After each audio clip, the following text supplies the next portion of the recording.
Just getting ready for a little scrimmage tomorrow. So it's the day before the game. Got spider pads today, so it'll be a less physical practice than the normal, and get their minds right, get ready for a scrimmage. Questions? Pat, week 3 is normally known as like the dog days of camp. How do you feel like this team has managed itself during those, this tough week? I think they've done a great job, really, when you look at it.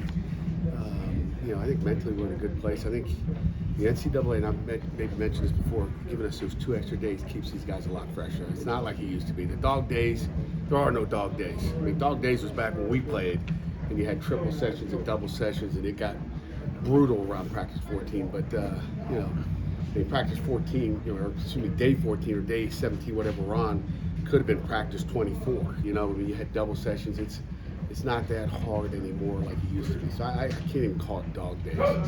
Probably, back then you probably thought 2 days, got to do it, got to have 2 days, toughen guys up. And that, do you kind of look back now and say, nah, we probably didn't need to do it? I think, there's a toughness, that you like. I think there's, since I've gotten here, when we could do 2 days, and we never did the amount that you had to. I felt like, I probably did 2, maybe 3 a year maximum. It was just to say we did it because everybody else is doing it. But if everybody's under the same rules, you're good. And everybody's doing the same thing. I think, that's our advantage. Is we're gonna be detailed out and get it done in the amount of time we're allowed to. Matter of fact, I think we have still 1 less practice than you're supposed to, because I think freshness is important. I think we got to keep our kids fresh. We want to be as healthy as we can be going in there. How's the defense responded after losing the first scrimmage? Fine. I mean, it's you lose a scrimmage. Sometimes it's the head coach helping you lose. But like I said, it's part of it. I don't know if they lost a scrimmage in the spring, but I don't think they've looked back and said, "Oh, we lost. What are we going to do?" and panic. I think they probably blame me for it. But I think the big passes that you gave up is just a lesson. You gotta lose some of those. Coach Junker's fired up today. But you gotta lose the battle to win the battle. I think. I'd much rather lose it on a Saturday than lose it on a game day. And, our guys need to know where they are. And I think it was a great by our offense. And it was like, okay, defense better buckle up. And they have this week, so they've responded good. Pat, how's the battle for that second quarterback spot going between Nate and Christian? It's a battle. I think Christian had the upper hand yesterday. It goes back and forth, daily. So it's about that consistency we talked about, and who's going to be that consistent guy. I think both of them are guys we can win with. Specific NCAA we reference all the time, like days off during the week. Yeah, there's certain. I wish I could give you the number on it, but they added 2 extra days to day off. Okay, I mean, you only have so many days, so I think they let us come to camp 2 days extra so that we can give a day off. So the NCAA always talks about health and safety, but it's like you're giving us a small window to get these practices, and then we're going to get them in. But like in the spring when we practice on Tuesday, and then we have Wednesday off, we practice Thursday, have Friday off, practice Saturday, have Sunday off. And Monday off. I mean, it just takes care of your body, and I think that's the important thing. That's what the doubles, not doing doubles has done for our kids. I think, they're healthier, and we're taking care of them. It's important. Are there any younger players standing out on defense? On defense, younger guys. I tell you, I'll start. The Brookings kid from Steel Valley, Cruz is doing a great job. He's getting even some reps with the twos, just sprinkled in without too much. And he's playing a little corner, he's playing a little safety. He's very capable, he's smart. So I would say on defense, he's the guy. Jordan Bass and Rasheem Biles are going to be 2 really good players as well at the linebacker position.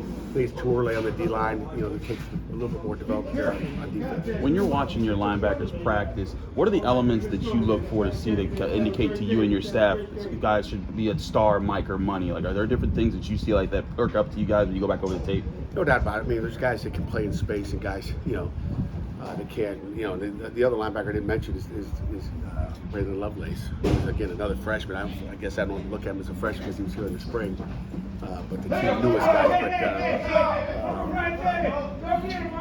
But does he know there's media right here? No, I don't think so. Respect. But unbelievable.